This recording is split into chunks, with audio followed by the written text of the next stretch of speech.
Los dramas de gran intensidad eran las películas más importantes entre la producción del cine español mudo.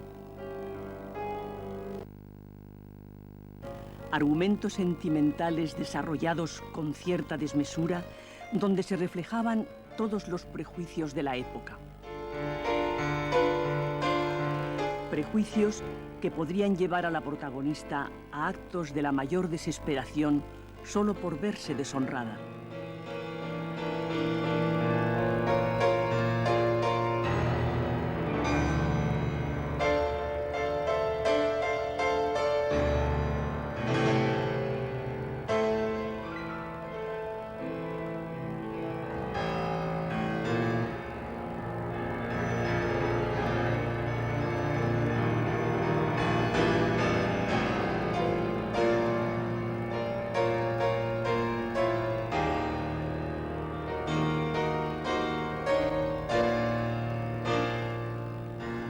A la gente le gustaba ir a llorar, iban a ver el drama que ellos no tenían. Había menos drama que hoy. La vida hoy es mucho más dramática que era entonces. Y seguramente pues el público le gustaba, y en cambio ahora pues le gusta menos, le gusta más ir a divertirse y a reír y a oír cantar, gritar y todo eso. Ha cambiado mucho la manera de pensar del público.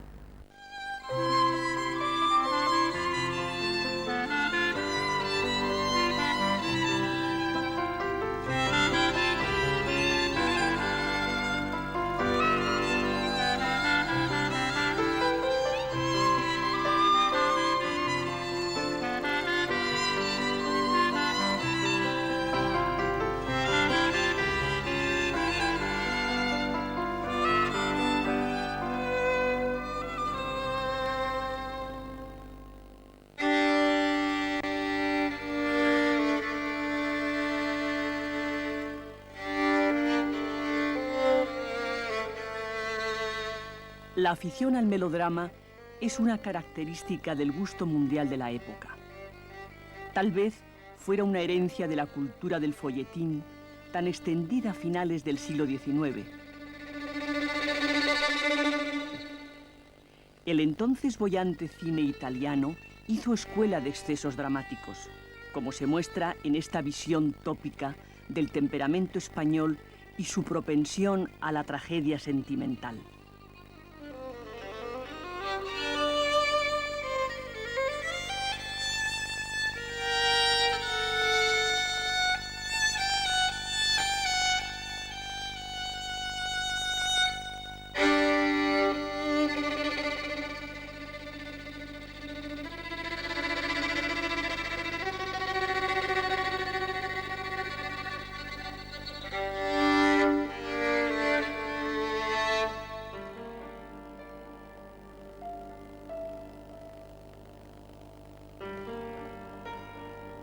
Nuestro propio cine tampoco perdía ocasión de hacer retratos tremendistas de la vida amorosa de principios de siglo a través de melodramas desencajados con mensaje conservador. La culpa moral y el castigo de la sociedad son constantes en el drama español, un género lleno de excesos que solo se dignificaba formalmente cuando planteaba temas históricos, pero que solía basarse en cuestiones sentimentales, en celos y traiciones, planteados siempre desde una óptica conservadora.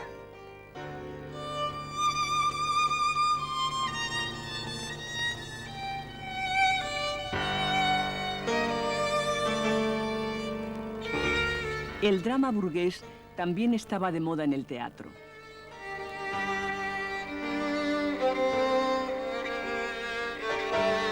El público prefería las lágrimas fáciles de Echegaray que las alturas trágicas o esperpénticas de Valle Inclán. Le gustaban las cosas dramáticas, sí, que la gente llorara, sí. Luego salía para la gente tan fresca.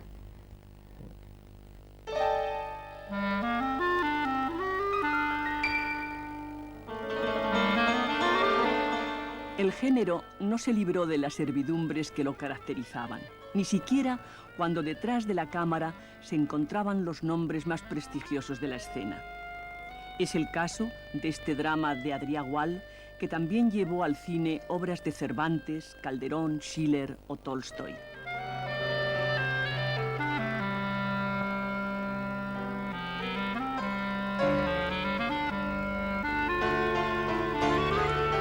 Tal vez el mayor valor de aquellos dramas desmesurados esté en su escuela realista y en la visión que ofrecen de su época las costumbres y los criterios morales vigentes.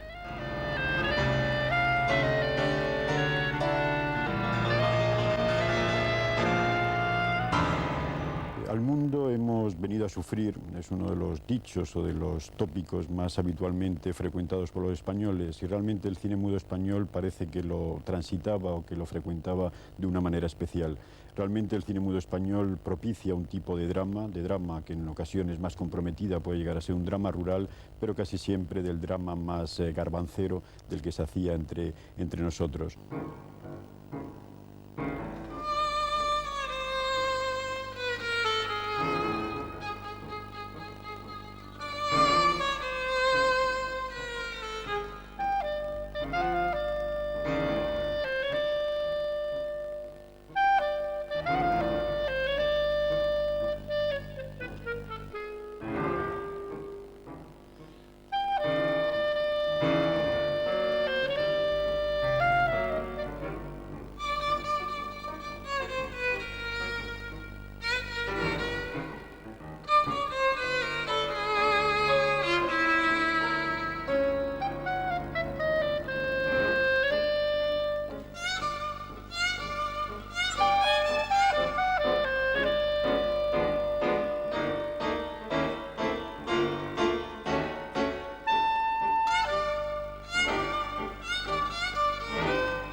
En un país de lenguas afiladas como cuchillos, las películas alimentaban sus argumentos con los mismos prejuicios del público al que se dirigían, estableciendo una cierta complicidad con el espectador.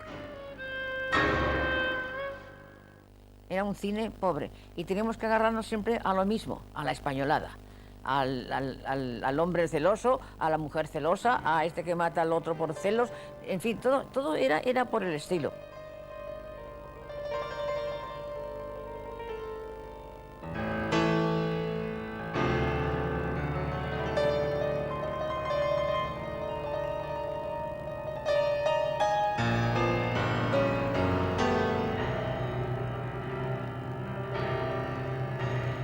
Y la gente lloraba a moco tendido, pero a moco tendido.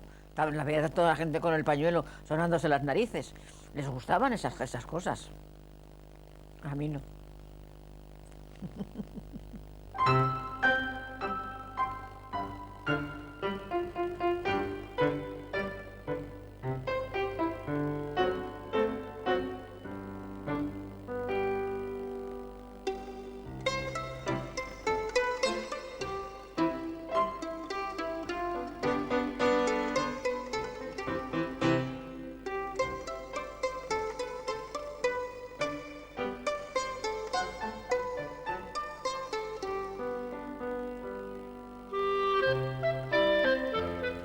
Los guionistas hacían frecuentemente que sus personajes femeninos fuesen víctimas de ocasionales excesos del alcohol, como medio de justificar conductas sexuales espontáneas sin que el público tomase a la chica de la película por una libertina.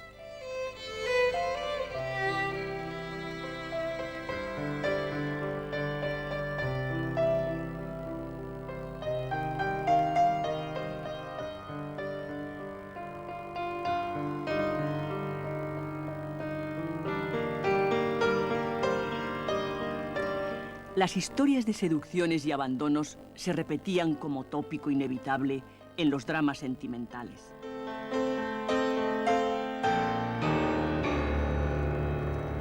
El código moral de la época establecía que la vida de la mujer no tenía sentido sin el amor del hombre, y siempre se jugaba con los celos como fulminante de la tragedia.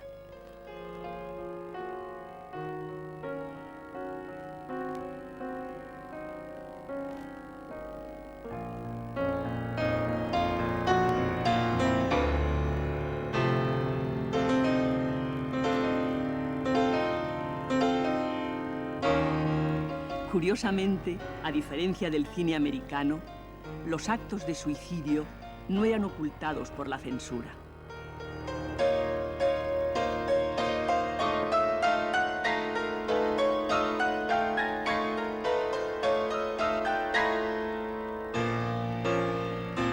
El amor estaba un poco más elevado que hoy, ¿eh? Porque hoy, como hay tanta facilidad, pues hoy dice, bueno, yo a ti no te aguanto, y tú qué, tú te vas por tu lado, yo por el mío, y yo... Y antes no, antes se enamoraba una mujer de un hombre y se moría de pena.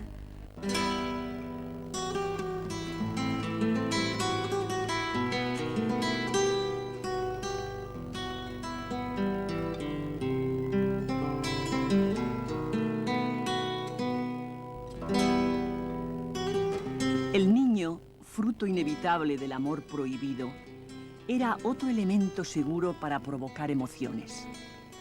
La maternidad aparecía como consecuencia del pecado, casi como un ineludible castigo divino.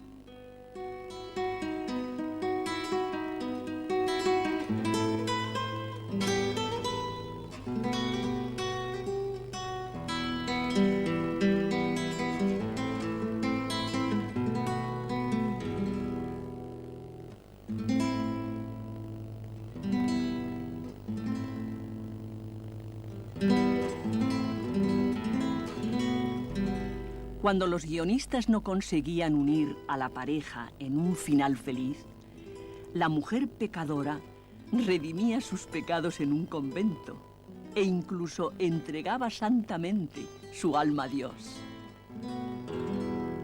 Pues yo creo que el público entonces le pasa como ahora, que quiere reír y llorar, y seguimos haciendo las mismas cosas.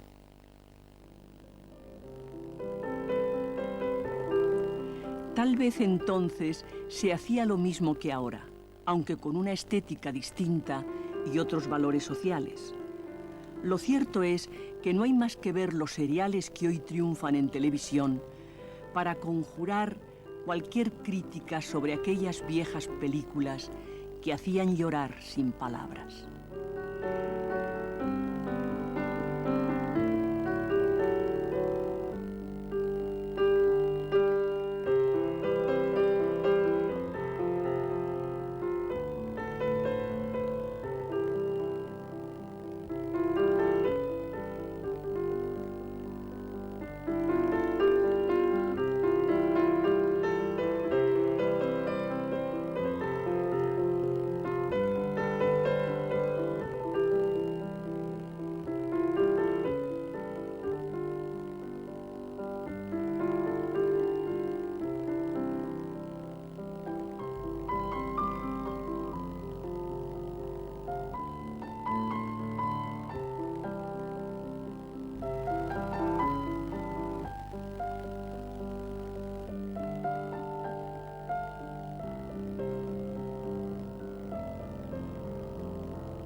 Los argumentos extraídos de la historia supusieron una cierta dignificación del drama. La primera vez que el cine soñó ser un arte fue con visiones de la historia. Francia creó una escuela en el drama histórico con las producciones de Film d'Art y la Casa Pathé extendió el género hasta los estudios italianos.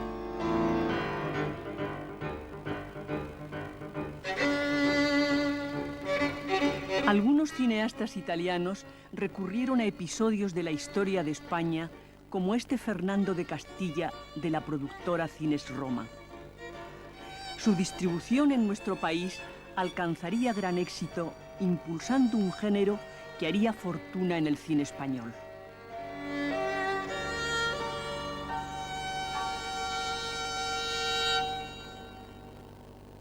El auge del cine histórico en España es debido, se explica, por la solidez y la importancia que tuvo el drama histórico en el teatro romántico español y también la novela histórica, evocadora de épocas del pasado.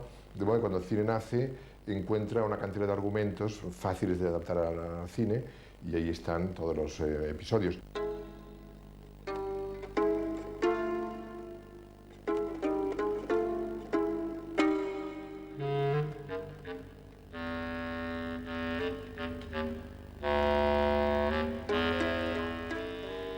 Junto a la ingenuidad formal de sus comienzos, el cine abordó la historia con una visión superficial, casi escolar.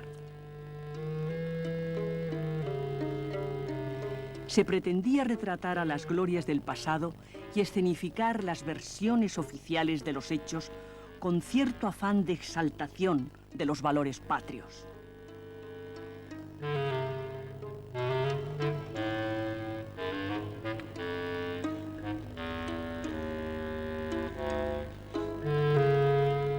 Parece que nosotros, que desde luego hemos tenido siempre la vista más puesta en el pasado que en el futuro, hubiéramos querido extraer para ese nuevo medio de comunicación tan difundido que era el cine, ya un poco de nuestras gestas, y recuerdo una Juana la Loca, que también, pues naturalmente, ahondaba en la gran tragedia que fue la locura de amor. Realmente es algo que choca, porque no es que tampoco tuviéramos nosotros unos grandes medios en aquella época para hacer esas superproducciones que generalmente suelen ser costosas. Lo que ocurre es que probablemente yo creo que había un interés ya desmedido en utilizar el cine un poco como propaganda nacional.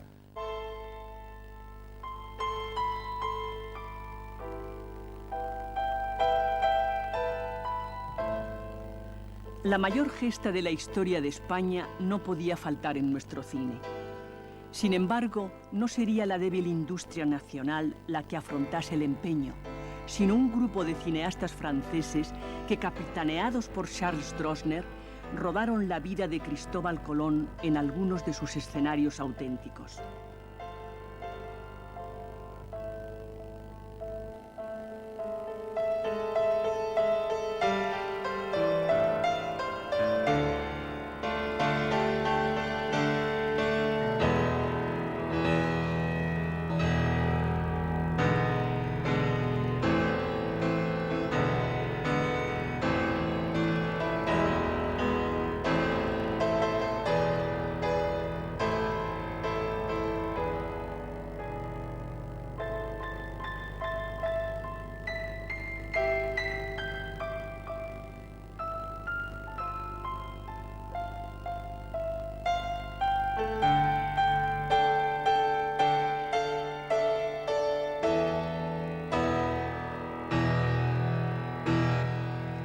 La participación española en el rodaje de Cristóbal Colón se redujo al trabajo de operadores y técnicos junto a algunos actores secundarios y centenares de extras. Aún así, aquella primera superproducción hecha en España fue una importante experiencia para nuestros cineastas.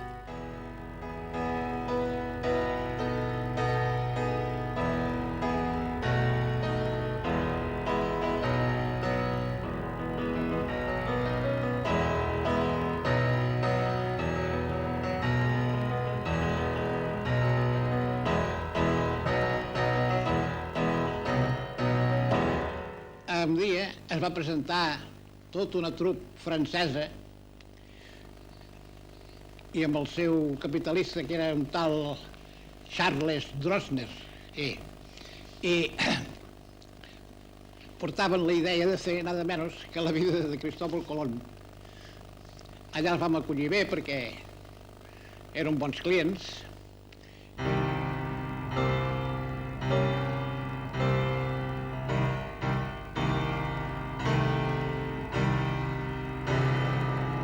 Les caravel·les, com que no tenien quilla, diguem, i hi havia molt velamen,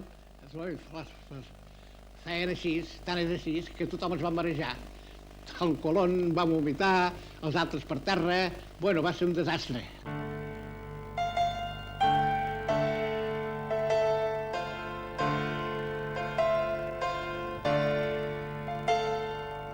Yo hice de extra en la película de la vida de Cristóbal Colón. Me metieron una peluca, después me dieron un farol, me metieron un vestido y me pusieron al lado del trono.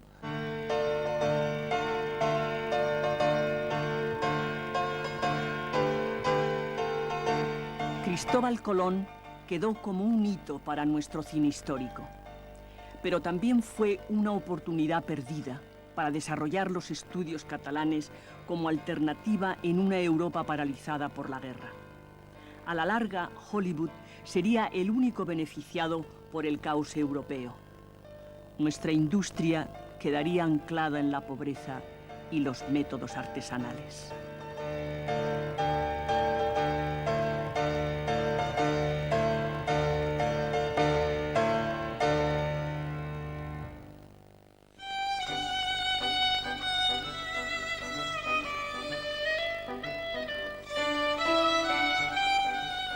El cine español continuaría haciendo esfuerzos dignos en el género histórico, pero siempre con más voluntad e imaginación que recursos.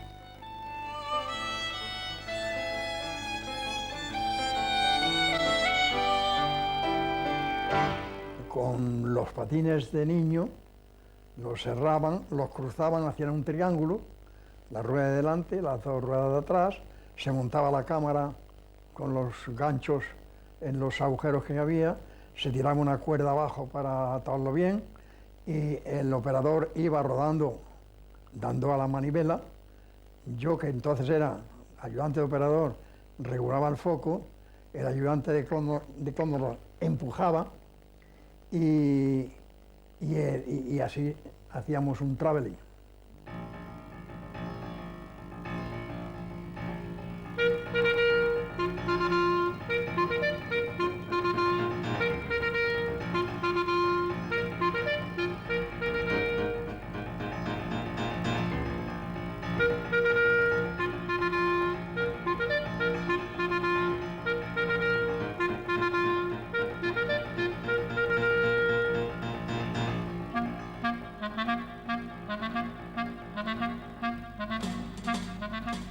Aunque la mayor parte de los dramas históricos de nuestro cine mudo se han perdido, quedan secuencias que permiten valorar el resultado de aquellos empeños por cultivar un género que requería gran número de extras y gastos cuantiosos en decorados, atrezo y vestuarios.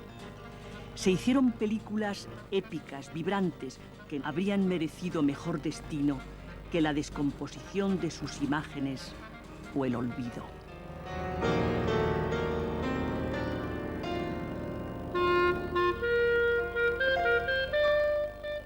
La primera versión de Agustina de Aragón, dirigida por Florian Rey, únicamente se conserva un puñado de planos que no llegan al minuto.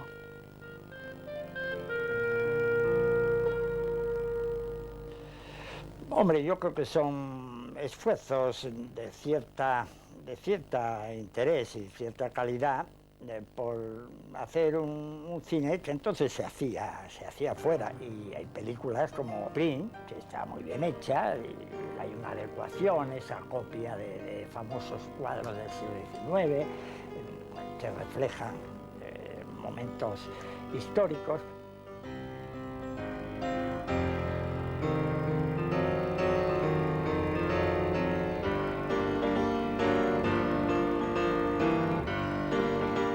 Prim se rodó cuando el sonido era ya una realidad en el cine de los países más avanzados. Para ella se compuso una banda sonora con música y efectos especiales sincronizada en París que desgraciadamente no se conserva.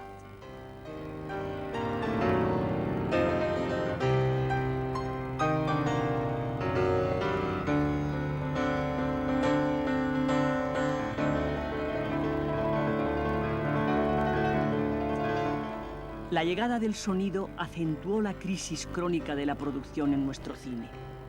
Prim se estrenó demasiado tarde, cuando el público exigía ya que las películas fuesen habladas. Por eso no tuvo el éxito que merecía, aunque fuese la obra más madura de José Bush, un director artesano con predilección por los ambientes históricos.